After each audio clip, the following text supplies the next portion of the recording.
Salam, xəbərin brendi, günün trendi efirdədir. Azərbaycan Prezidenti İlham Əliyev 12 min nəfər əhalinin yaşadığı 13 yaşayış məntəqəsini birləşdirən Gəndab, Xaçmaz, Yalaban Rusiya Federasiyası ilə dövlət sərhədi, Köhnə Xaçmaz, Xaspalodaba, Gəncəli, Bəbəli, Əzizli, Əhmədoba, Müşfiq, Müşkür, Hacıqazma, Hacı Əhmədoba, Şərifoba, Qaracəlli, Xəzərli avtomobil yolunun əsaslı təmiri məqsədi ilə ilkin olaraq 1,5 milyon manatın Azərbaycan Avtomobil Yolları Dövlət Agentliyinə ayrılması haqqında sərəncam imzalayıb. Hərbi pilotlar aviasiya vasitələri ilə təlim məşq uçuşlarını icra ediblər. Əvvəlcə şəxsi heyətə təhlükəsizlik qaydaları çatdırılıb. Hərbi pilotların sağlamlıq vəziyyəti yoxlanıldıqdan sonra müəyyən edilmiş marşrutlar üzrə praktiki uçuşlar yerinə yetirilib. Hərbi pilotlar təyyarələrdə qalxma və enmə, eləcə də aşağı və orta hündürlüklərdə çətin pilotaj və döyüş manevrləri üzrə tapşırıqları icra ediblər. Hərbi pilotların döyüş vərdişlərinin təkmilləşdirilməsi məqsədi ilə keçirilən uçuşlar zamanı yüksək peşəkarlıq nümayiş etdirilib.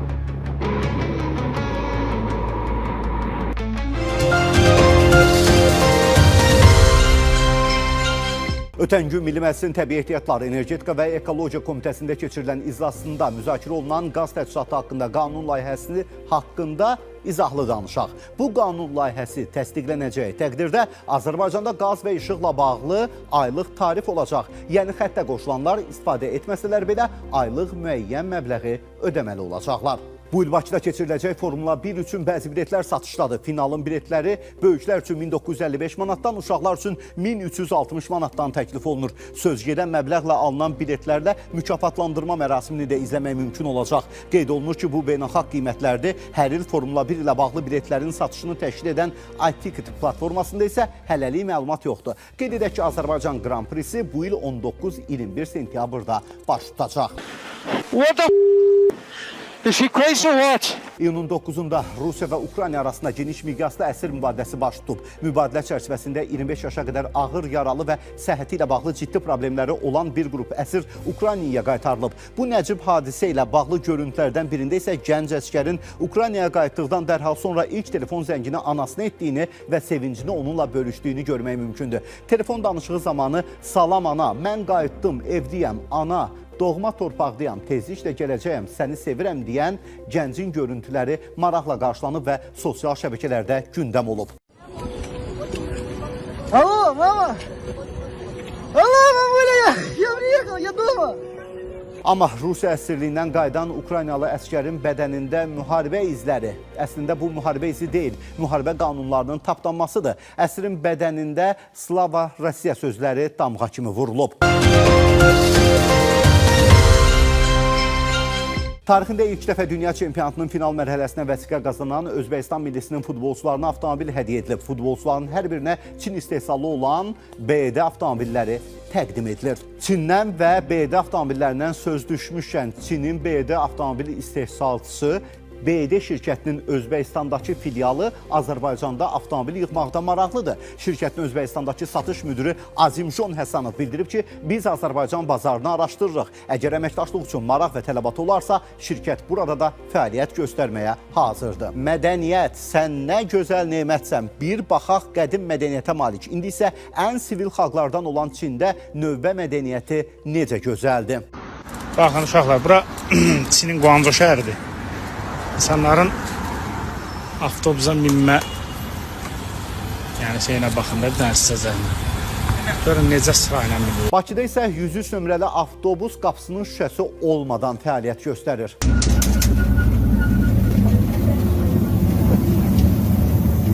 Və avtobusdan söz düşmüşkən Bakıda bahalı antikvar avtobusu uşaqlar zədələdi. Tanınmış aktyor Kelvin Qasımov antikvar avtobusunu müğənni Nərmin Kərimbəyevanın qızının zədələdiyini iddia edir. O bildirib ki, ölkədə bir ədəd olan Ford MK2 antikvar avtobusu Nərminin qızı yazıb və sındırıb.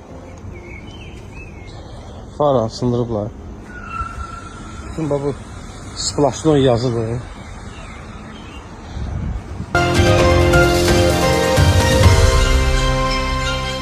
Sumqayıtda yerləşən Şadlıq Sarayında keçirilən toy mərasimi mübahisə və fiziki münaqişə ilə nəticələnib. Toyda iştirak edən müğənni Kəmalə Günəşliyə qonaqlar mahnı oxumağı təklif ediblər. O isə səhnədə başqa bir ifaçının olduğunu bildirərək növbəsini gözləyəcəyini deyib.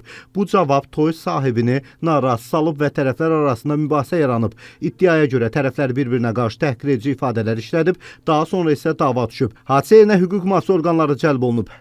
Hər iki müğənni Sumqayıt şəhər 4-cü polis bölməsinə aparılıb və səhərə yaxın sərbəst buraxılıblar. Məsələ ilə bağlı araşdırma aparılır. Və məsələ ilə bağlı danışan müğənninin köməkçisi bildirib ki, mən yalnız toy haqqında məlumat verə bilərəm.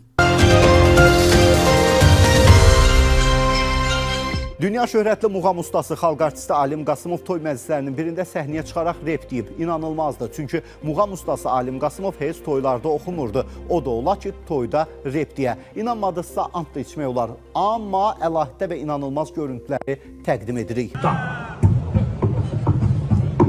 Hoş gördük sizi, əzizlərim. Həmişə toylarda olasın. Ay mənim əzizlərim.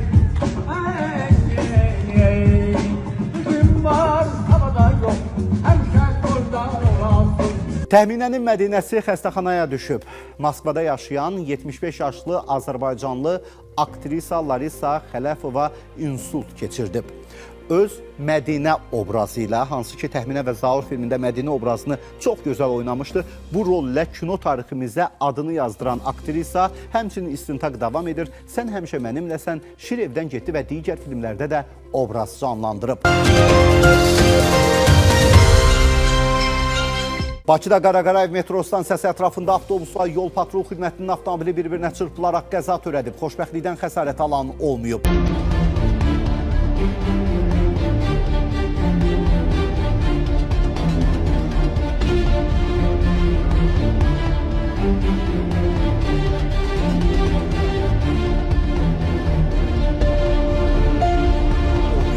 Masallıda sərxoş kişi öz başına iş açıb. Qızlağac kəndində yaşayan 40 yaşlı şəxs Daxili İşlər Nazirliyinin 102 qaynar xəttinə dəfələrlə zəng edərək faktlara əsaslanmayan şikayətlər səsləndirib və 102 mərkəzini lüzumsuz yerə məşğul edib. Sonuncu dəfə o sərxoş vəziyyətdə dayısı ilə mübahisə etdikdən sonra 102-yə ardıcıl zəng edib əsassız şikayətlər bildirib. Məsələni araşdırmaq üçün polis əməkdaşları Qızlağac kəndinə gedib, şikayətçi isə polisin suallarına cavab verməkdən yayınıb, nalayiq hərəkətlər edərək tabesizliyi göstərib.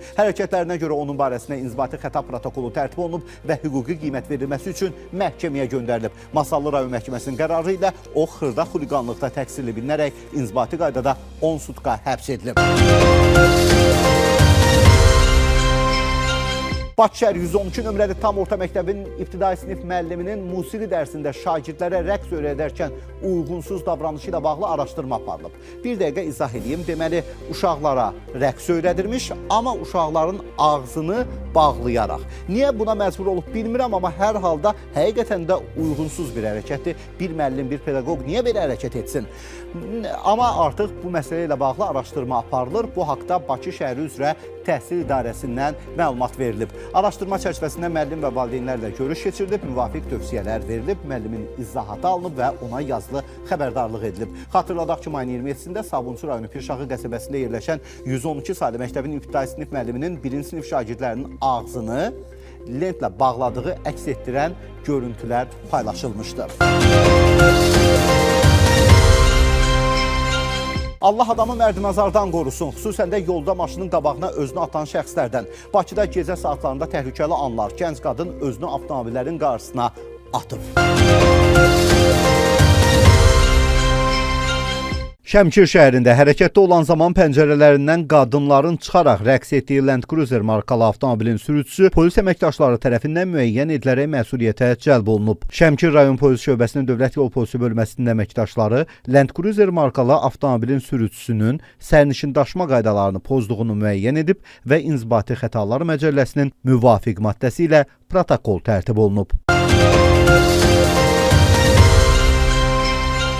Ən gözəl şeirlər yazılıb, mahnılar bəstələnib Xəzərin şəninə. Həm də ruzidir, bərəkətdir Xəzər. Amma Xəzərin neftlə və kanalizasiya suları ilə çirklənməsi əlbəttə ki, mavi Xəzərin gözəlliyini zədəliyir. Heyfsən də Xəzər. Kanalizasiya necə axır? Çox heyf. İnsanlar necə zəhərlənir. Sonra da deyirik ki, millət niyə xəstədir? Yaradıcılıqdır, nə baxıyıq. Nə qədər məsuliyyətsiz olasan ki, yol nişanının üstünə reklam vurasan. Ağstafada bir sahibkar yol nişanının üstünə öz obyektinin reklamını vurub.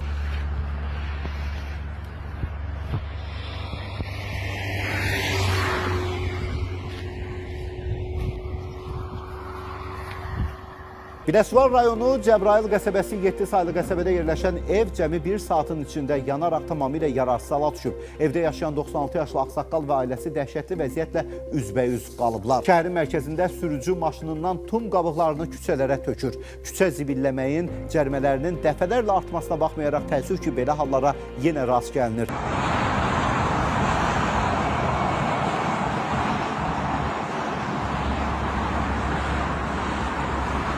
Bakıda Qaradağ rayonu Lökbatan qəsəbəsində sakin hər gün üzləşdiyi problemi günün trendi ilə bölüşür. Deyir ki, zibil qabları yoxdur, zibillər sıra ilə səkilərə yığılır.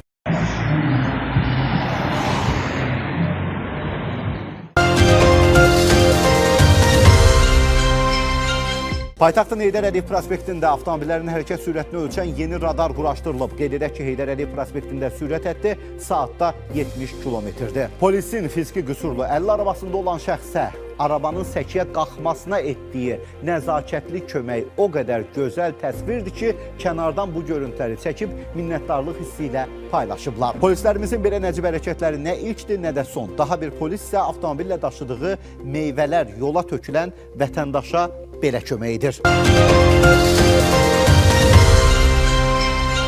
Adınıza kredit götürə bilərlər. Artıq bir neçə belə hal baş verib. Odur ki, diqqətlə bu məlumatı dinləyin. Bank kartlarının CVV və ya CVC kodu, istifadə müddəti və SMS ilə göndərilən OTP şifrələri, yəni bir dəfəlik şifrələr mütləq şəkildə saxlanılmalıdır. Bunu heç kimə verməyin.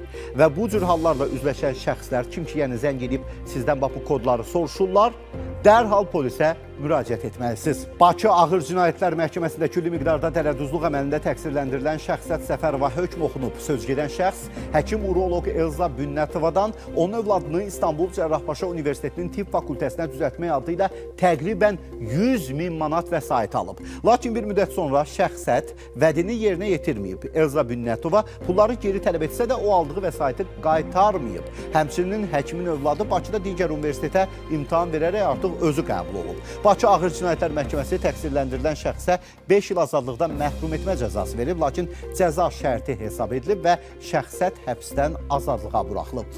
Qeyd edilib ki, təqsirləndirilən tərəf zərər çəkmişə vurduğu ziyanın böyük hissəsini ödəyib və təqribən 18.000 dollarlıq hissə qalıb. Məhkəmə həmin pulun da tutularaq qarşı tərəfə verilməsi barəsində qərar verib. Mənəvi zərərlə bağlı 5.000 manatlıq mülki iddia isə baxılmamış saxlanılıb. Ağdamın Paşabəyli kəndinin gənc sakini velosipedi tanka çevirib. Kardonlarla sadə bir velosipedi tanka döndərən Ağdam sakininin bu addımı əlbəttə ki, istedadın təzahürüdür.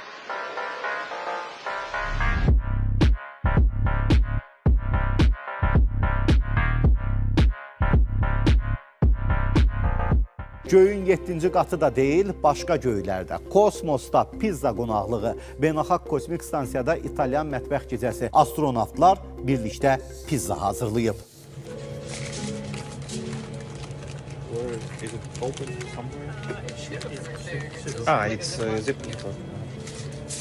Günün trendini izlədiniz, sizə sizdən danışdıq. Yenidən görüşərik, vədimizə sadiq olaq.